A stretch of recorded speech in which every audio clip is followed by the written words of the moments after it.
रास्ता कैसे क्रॉस किया इसने? वही है ना, यहाँ इधर भी था, इधर 10-15 फुट उधर खाली एक चौकीदार।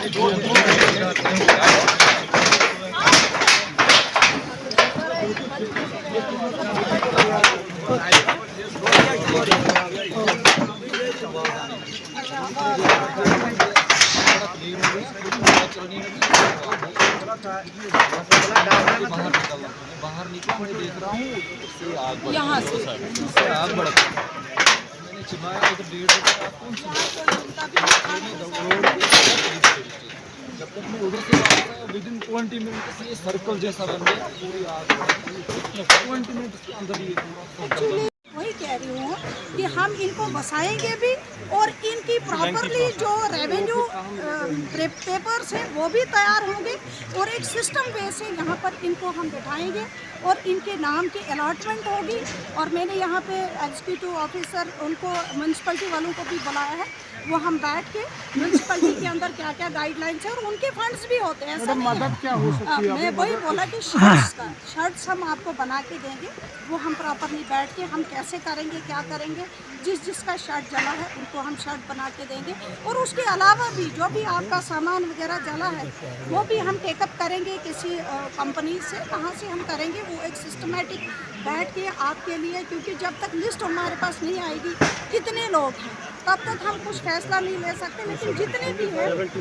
जितने भी 75 लोग अगर हैं उनके लिए किस तरीके से हम आपको अलग करेंगे और अपने फंड से भी, डीडीसी फंड से भी या पंचायत फंड से भी, किसी और फंड से भी हम आपको प्रॉपरली मार्च तक, क्योंकि अभी तो ये वाला सेशन हमारा चला गया है, मार्च तक भी हम आपको उसके बाद भी जो है हेल्प कर सकते हैं, ताकि प्रॉपरली आपका ये सिस्टम जो है एक तो इसको प्लान किया जाए। हमारे यहाँ 150 लड़के काम कर रहे थे,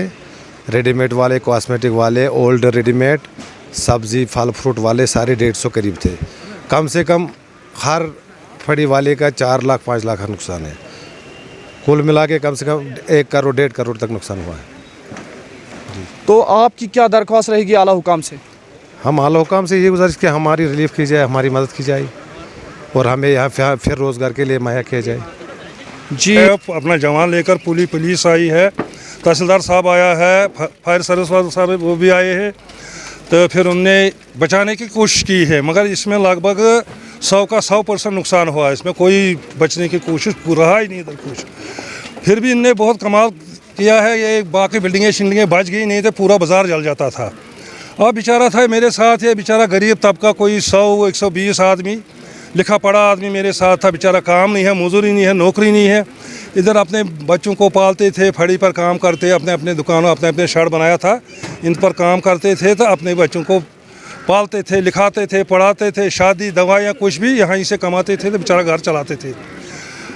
अब ये पता नहीं आग कैसा लगा, ये चौकीदारों को पता नहीं आग कैसा लगा। हाँ, लगातार हमारे डिस्ट्रिक्ट के अंदर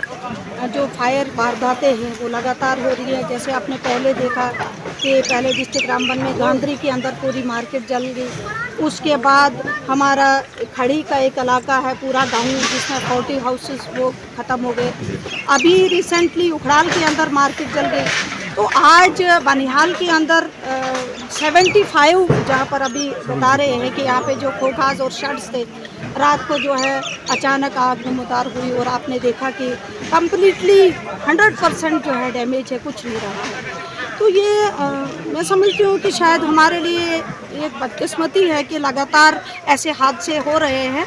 लेकिन कहीं न कहीं हम लोगों को इसमें अलर्ट होना है और आइंदा ऐसे वारदात से बचना है। और ख़ासकर मैं ये कहूँ कि विंटर सीज़न में ऐसा क्यों होता है, ये बहुत बड़ा एक इशू है कि अगर हम इसको देखें कि रीज़न क्या रहता है कि कहीं ना कहीं हम आग ज़्यादा जलाते हैं, कि हम आग सेकते हैं तो उस वक्त हम फिर निकल जाते हैं, हमें भूल जाता है, या कहीं हमारा हीटर लगा होता है उससे, तो कहीं ना कहीं विंटर सीजन में ज़्यादा ऐसे वारदातें होती हैं। तो गवर्नमेंट की तरफ से मैं ज़रूर ये कहना चाहूँगी कि ऐसे, क्योंकि अगर हमने गवर्नमेंट ने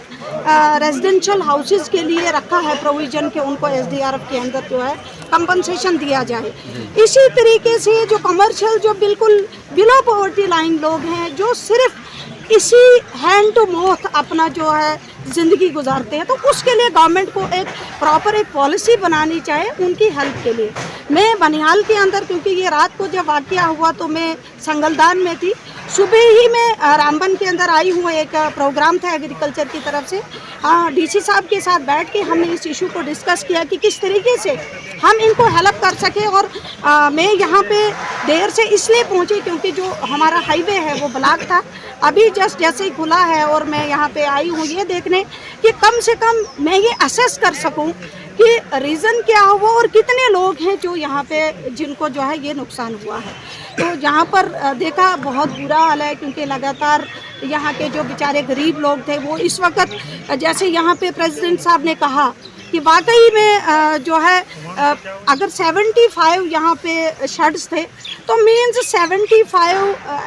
हेड्स का जो पूरी फैमिली है उन पे ही इम्पैक्ट पड़ेगा, क्योंकि उनका रोज़गार कहीं ना कहीं रुक गया। आगे स्कूल खुलने वाले हैं, बच्चों की ट्यूशन फीस है, बच्चे का स्कूल का फीस है, अपने घर को चलाना है, तो कहीं ना कहीं ये बहुत बड़ा इम्पैक्ट है, खासकर बनिहाल के अंदर। तो मैं समझना चाहूँगी ज़रूर ये कि हम कोशिश करेंगे, जैसे मैंने भी यहाँ पे कहा कि हम कोशिश करेंगे एक तो इनको दोबारा से जो इनके जो शेड्स हैं उनको रेगुलराइज करने की, और ये जो लैंड है, जो स्टेट लैंड है, इसको डिपार्टमेंट को ट्रांसफ़र करने की और प्रॉपरली एक यहाँ पे सब्जी मंडी बनाने की, ताकि कहीं ना कहीं जब ये शेड्स आगे रजिस्टर्ड होंगे तो आगे आने वाले वक्त में अगर कुछ भी हादसा होता है तो गवर्नमेंट जो है लगातार उसकी जो है कहीं ना कहीं वो जिम्मेवार रहती है। पहले तो अभी लगातार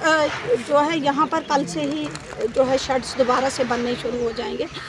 लेकिन मेरी एक रिक्वेस्ट है कि पहले इस लैंड को प्लान किया जाए, उसके बाद यहाँ पे शेड्स होंगे। और दूसरा, हमने अपनी तरफ से